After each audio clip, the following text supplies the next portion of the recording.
Nagbabalik na naman ang inyong tagapaglingkod ng mga balita at pawang katotohanan lamang. Naging mainit nga na usapin sa mundo ng social media. Talaga naman na naghahanda nga ang mga general at men in uniform para sa malawakang pagsugod dahil talagang hindi na nga nila kaya ang katiwalian na ginagawa ni Kuting ng Norte sa bansang Pilipinas, na kung titingnan natin mga kaibigan ay marami na talagang naglilip at marami na talagang nagre-resign ng mga kasundaluhan dahil hindi nga nila kaya na talagang masikmura pa ang kabalbalan na ginagawa ni Kuting ng Norte sa bansang Pilipinas, at nagiging alipin na nga lang ang men in uniform dahil nga dito ay talagang hindi nila masikmura ang mga kabalbalan na ginagawa ni Kuting ng Norte sa kanila, lalong-lalo na ang pang-aabuso sa kapangyarihan at sa bansang Pilipinas, dahil ang kawawang araw ay ang taong bayan dahil patuloy ang laganap ng mga krimen na pinapabayaan lang ni Kuting ng Norte, lalong-lalo na sa isyu ng pulburon, dahil talagang hindi na iniisip ni Kuting ng Norte ang mga nadadali ng mga pulburon user na ito, ang mga inosenteng kababaihan at mga kabataan na nadadamay dahil lamang sa mga pulburon user. Hindi nga talaga matatanggal ito ni Kuting ng Norte dahil mismo siya ay gumagamit at protektor. While mga kaibigan, para nga sa karagdagang impormasyon, panoorin nga natin ang buong video. At kung bago ka lamang sa aking channel, huwag kalimutan i-click ang subscribe button at notification bell para lagi kang updated sa ating mga bagong video. At para sa sulit viewers natin dyan, maraming salamat sa walang sawang pagsuporta. Na nagko-question ng tungkol sa pera,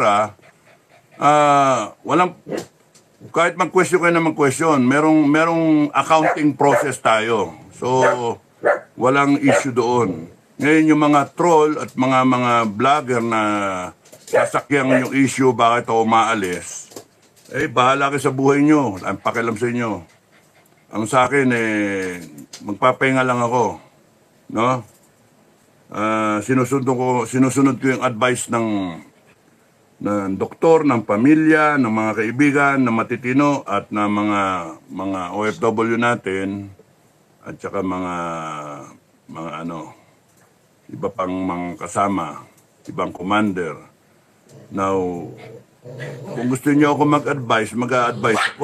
Pero wag yung hindi kayo makadesisyon. Kung gusto niyo magdesisyon, isipin niyo kung kunyaring naniniwala kayo sa akin, ano yung paano gagawin ni Supremo? Given this situation, anong gagawin ko? Then you decide. It's better to decide kahit mali, basta nag-decide kayo. Kasi yung hindi kayo mag-decide, no? So, ayoko lang nung merong mga kwento na I'm not fit to lead. So better na umalis ako. Ganun lang yun. Okay? mga kwento, no? So, pangit yung ganun. Tayo magsisiraan. Pangit yun. Sabi nga, Tapos, wag niyo ako kukonsensyahin. Commanders, wag niyo ako kukonsensyahin, ha? Sabihin niyo sa akin, walang iwanan. Members, wag niyo ako konsensyahin. Walang iwanan. Tapos nun ako aalis. Kung di ba naman kayo, gusto niyo sa akin? Mamatay ako, patay ko yung sarili ko, kaka-worry sa inyo. Mas maganda yung bumaklas ako. So, yung health reason, yung pera na reason, yung sanity reason na stress daw ako sa mga kwento ng iba, na stress naapektuhan ng mahirap yung maging responsible kasi sa isang grupo kagaya natin, FGF, na wala naman ako. Okay? Kung nandyan ako, I will take full responsibility as the commander, overall commander. But since I am out of it, I cannot take full responsibility for whatever actions you will do. Kung balak ninyong mag-wage ng rebellion, bala kayo. Kung gusto ninyong mag one time, big time, bahala kayo, di ba? Lumabas kayo. Kung gusto ninyong akuhin lahat yung action at magpasikat ang FGF, bahala kayo. Basta sa akin, ang guideline ko sa inyo, wag kayong pumasok sa alanganin. Because ang sa akin, ang guideline, kung papasok sa alanganin at merong machuchugi sa atin, you better be ready to explain kung bakit namatay si Tamukyo, bakit namatay si Tamukya, no? Kung bakit nag-aano yung tao. Isasabak ninyo. Ayaw ko yung kagayang magrarally, tapos nakasabak yung tao sa harap, yung mga leader wala. Ayaw ko ng ganon. Gusto ko, pagka mag-rally, nandun yung tao, yung mga leader, sa harap. Lalo na kung may balak na lusubin ng Menjola, Malacanang, natanggalin si BBM, kuno, mararatrat kayo. Kaya ayoko ng ganong style, no? So, better na I'm out of it para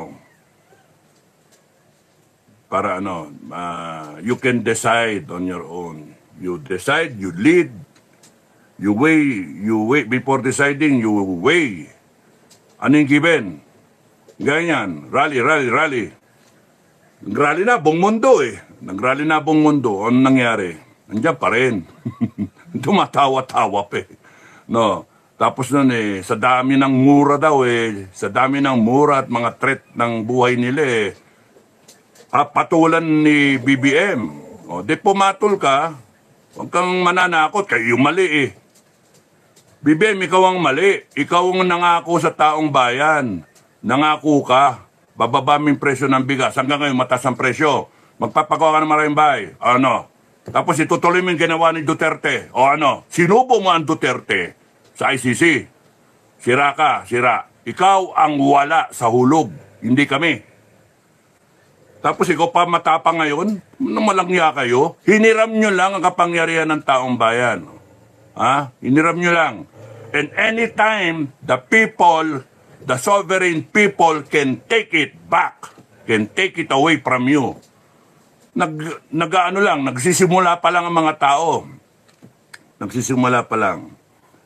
And given na kunyaring malakas na ako at inabot ako na then tignan natin kung saan tayo aabot, di ba? Pero ako, sa nakikita kong ganyan, sawang-sawa na yung tayo. Mga nakakausap ko sa probinsya, Bulacan, Cavite, Pampanga, Tarlac, Rizal, pati dito sa sa kinalalagyan ko, no?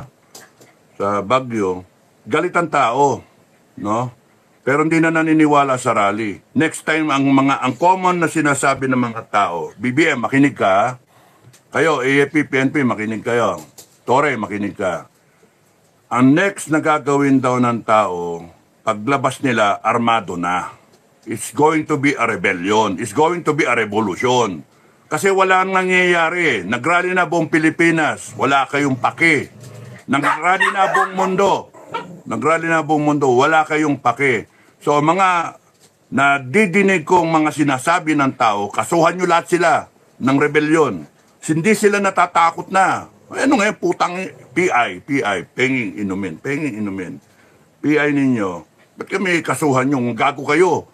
Yung sinasabi ninyong crimes against humanity ng Duterte, crimes against humanity, kayong lahat dito sa gobyerno. Ang kaso ninyo, crimes against the Filipino people. No? Wala kaming pake kung sa crimes against humanity ni Digong because he will be able to defend himself very well. Oy! Maingay. He will be able to defend himself very well because ang korte, lalo sa abroad, hindi hausyaw. Uy, nabi nang wag maingay. Hindi hausyaw ang korte. Now, yung crimes against humanity, makwit siya doon. Pero kayo, crimes against the Filipino people, tignan natin kung makwit kayo. Bitay ang aabutin ninyo. Tapos ang lalakas ng loob ninyo na Kayo pa yung nangangatwiran, kayo pa nag-i-invoke ng batas, kayo nag-i-invoke ng Constitution. Kami ang nag-i-invoke din ng Constitution because you have grossly, brazenly, no, kapal muka ninyong binaviolate ang Constitution ng Pilipinas. Sabihin mo, itutuloy mo yung nasimula ng Duterte tapos nun kalabas-labas, isusubo mo sa ICC. Tapos ang Sara Duterte impeach mo. Pipili ninyo impeach. Mga walang niya kayo. Sumakay kayo. No? Ginamit niyo yung tao. 125 million bibirahin ninyo. Mantanong kayo, billion-billion ninakaw ninyo. Hindi nyo ma-explika. Punong-puno ng taong bayan. Warning, ha? Warning. Punong-puno ng taong bayan. The people are talking of going out na may tirador, na may sibat, na may pana, merong kutsilyo, may yantok, may tubo, may 2x2, may barel. That's what the people are saying. Kapainin nyo. Kapainin nyo. I don't have to lead the people because the people will lead themselves. Lalabas sila buo lahat ng tao. At walang magagawa yung haharangin nyo. Because pagka hinarang ninyo ang taong bayan, yung galit na taong bayan, sobrang galit, ay mapapasama kayo. Ratratin ninyo, yari kayo sa international viewpoint. Maglalabasan daw sila, nasabi maglalabasan daw ang tao kasi walang nangyayari sa rally Nagrally na lahat tapos nun tinatawanan nyo pa, tatakutin nyo pa, tataboyin ninyo. Next time, pagka-rally daw nila, maglabasan na sila ng may tirador, merong yung mga babae nga, kitchen knife, frying pan, yung may uling para pag sinampal kang ganyan, itim dito. Ganun ang kwentuhan ng mga tao. You better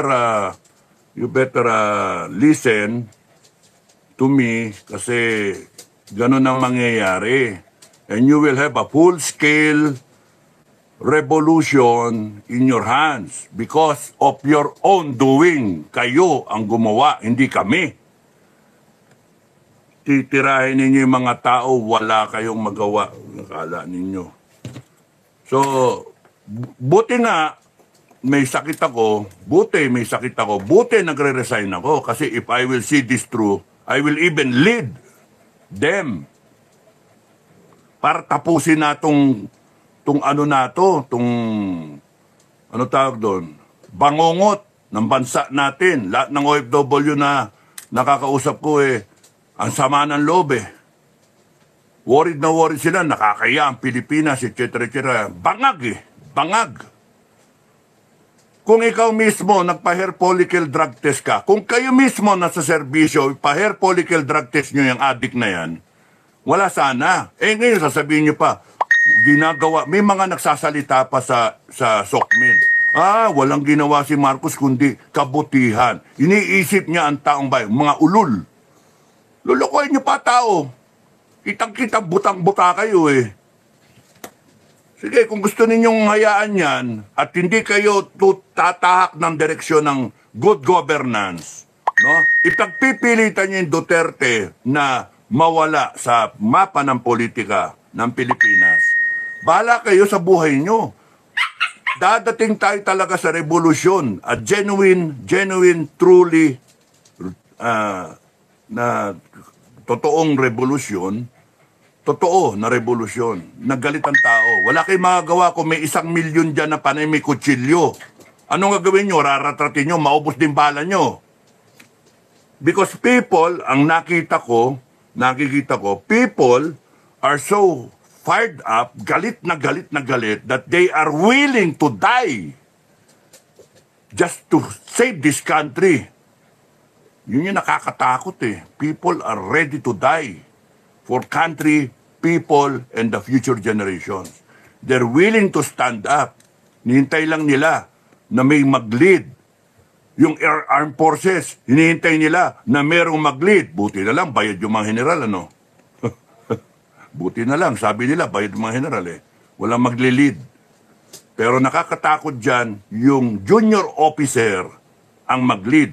Kung ayaw ng junior officer at mamahina ang mga loob, yung mga sundalo o mag-lead, yun na nakakatakot.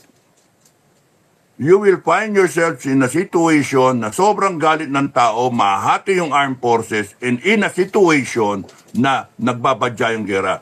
In my previous vlog, sinasabi ko, 3 ang option ni Marcos. 3 option mo. 1, mag-declare ka ng martial law. 2, mag-declare ka ng gera. Involve mo sa gera ang Pilipinas. Para mawala. You retain yourself in power, alis lang kayo for safety, and then kawawa ang bayan natin, malulugmok sa gera, kayo nakasafety, pagkatapos ng gera, balik kayo, mga hayop kayo. Pangatlo, the only way out, good governance. Pero hindi nyo gagawin yon, good governance. Mga walang niya kayo, magnanakaw kayong lahat eh. Pangako kayo, kaliwa kanan, gamitin nyo yung mainstream media para sirain yung utak ng tao, paniniwala, fake news, kaliwa kanan, gamitin nyo yung SOCMED, magme-maintain kayo ng troll farm. Yan yung nangyayari ngayon. And the strategy that you're applying is divide and rule. We have come to a situation na maraming magkakaibigan, maraming magkakamag-anak, nag-aaway dahil sa inyo. Dahil sa inyo, nag-aaway na. Ivory, tumahimik ka. Nag-aaway dahil sa inyo. Nag-unfriend sa Facebook. Sa among PMAers, nag-aaway, magmimista, nag-aaway. Upper class, underclass, nagmumurahan. Wala ng respeto. Kagaya yung kay Anyo, mista ko. Sa amin magkakaklase, away, nag-aaway. May dumidepensa kay Anyo, may dumidepensa sa kanya, merong nagsasabi sa kanya, gaya ko, mag-resign ka na lang, Bok, mas maganda. Because we're trying to save you. Save your soul. No? At dahil kaibigan mo ako, hindi ako gaya ng iba, mag-advise, tama yung ginagawa mo, Bok. Paano naging tama yun? Mario Joseph, National Security Advisor, tapos nun dati ka nagtrabaho, Chief of Staff ka kay Digong, tapos nun, nag-DILG ka, tapos nun, ngayon kasama ka dun sa sinasabing ganyan, tapos nagde-deny. Abe, ewan ko. Ang professional is you just resign. You just resign. And then you say what you want. Pero yung continuous kang ganyan, something. Yun yung mali. Something. So, may nadidinig ko, underclass, nagagalit, nakakampihan kita. May underclass nagsasabi, minumura ka. Paano yun? Tapos may mga upper class, very relax ka. Siyempre, mistakit O ano? And then yung mga mista, in-expect, nakakampi ko sa'yo. Hindi pwede. Prinsipyo pinag-usapan dito, karakter pinag-usapan dito. Hindi porke ikaw may posisyon ka. Meron pang mamista tayo. For president ka. Mario Joseph naman. Ang layong hugot nun. I know na ayaw mo. Pero ang layong hugot naman ng mga sip-sip Gusto for president ka, Diyos mio naman. People hate you. Majority hate you. And ayaw ko na ganun. May mga nagsasabi sa akin, wag mong tirahin si Anyo. Hindi ko tinitira. I'm asking him to think about it, mag-resign ka na lang. It's a friendly advice. Pero kung bahala kayo sa buhay nyo, anong gawin nyo pagka lumusob yung tao? Hindi ba nakikita? Yung nakikita ko, lalabas ang tao armado because they cannot rely on the PNP and the AFP. Feeling nila, you have betrayed us, AFP and PNP. Yan ang pakiramdam ng tao. You have betrayed us. Sayang ang binabayad namin sa inyo. You're supposed to uphold the Constitution. What are you doing? You are helping these criminals violate the Constitution. That's the real hard fact. Totoo. Kasi, kung ano-anong binabanat ninyo na si Duterte, dapat talaga yan makulong. Hindi porke presidente nagdoble ng sweldo, tunas ng sweldo, doon ang loyalty nyo. Putyang kaungasan yan. Isipin ninyo yung ginto, binenta. Yung PCSO, binaboy. Yung mga pera, Yun lang gaa eh. 2025 eh. Binaboy eh. Oh, yung Congress binaboy, contempt powers. And then you do not see that? Huh? You still uphold the Constitution. You follow the chain of command. Ina-explain ko na sa inyo, yung chain of command is not up to the President because the President was just appointed by the Filipino people through an election. The people appointed the President and gave him, lent him the powers. The power is always with the people. The power is always with the people. So, papanan, you want to follow the chain of command? You follow the chain of command all the way up to the people, the source of all the power, the source of all authority, as stated in our Constitution. And you have said, you have sworn, you will uphold the Constitution. All authority emanates from the people.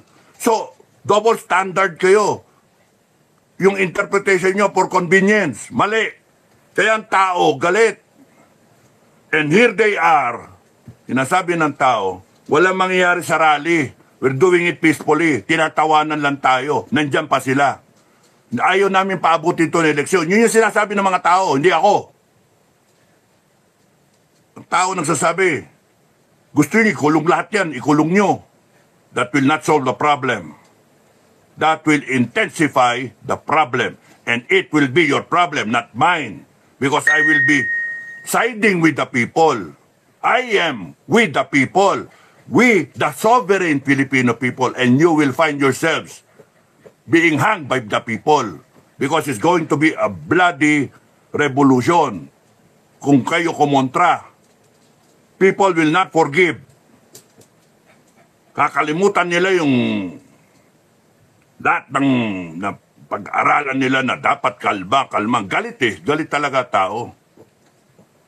Tapos kayo, ang titigas ng kukote nyo. They will come out arming themselves with anything. Wala silang pake sa batas. Bakit? Kasi kayo, binaboy nyo ang batas. Hayop kayo. Ngayon, i-invoke nyo yung batas. PNP, i-invoke nyo yung batas. Subukan nyo. Tataboyin yung mga tao, walang permit. Basta lumabas, nag-rally. Subukan nyo. Hindi nyo ba nakikita? Matapang na ang tao, gising ang tao. Nakita nila eh. All over the planet, nag-rally. What are they fighting for? Rights of a man, a former president. They're fighting for his rights. Why? If you can do that to a former president, na pwede niyong isubo, ipagkaluno sa isang korte na ang sinasabi ng batas natin, life, liberty, property, nung sinasabi na yung entitlement na right to due process, assume innocent until proven guilty in a court of law, our court, hindi yung ICC. And here you are, bongbong, na yung nagpalibing ng tatay mo, yung sinakyan mo, mga walang niya kayo. Hindi tangang tao, nakikita yan. Nakikita yan ng mga tao. Ako sinasabi ko lang sa inyo na you will find yourself in a very, very terrible position. Lahat kayo. Because you're dealing with millions of Filipinos. Nakita nyo, nandun na yung indicator. Ha? May mga nagre-resign. May mga nagsasalita. May mga nag-ik na. Ngayon, ang umikot kayo kasi.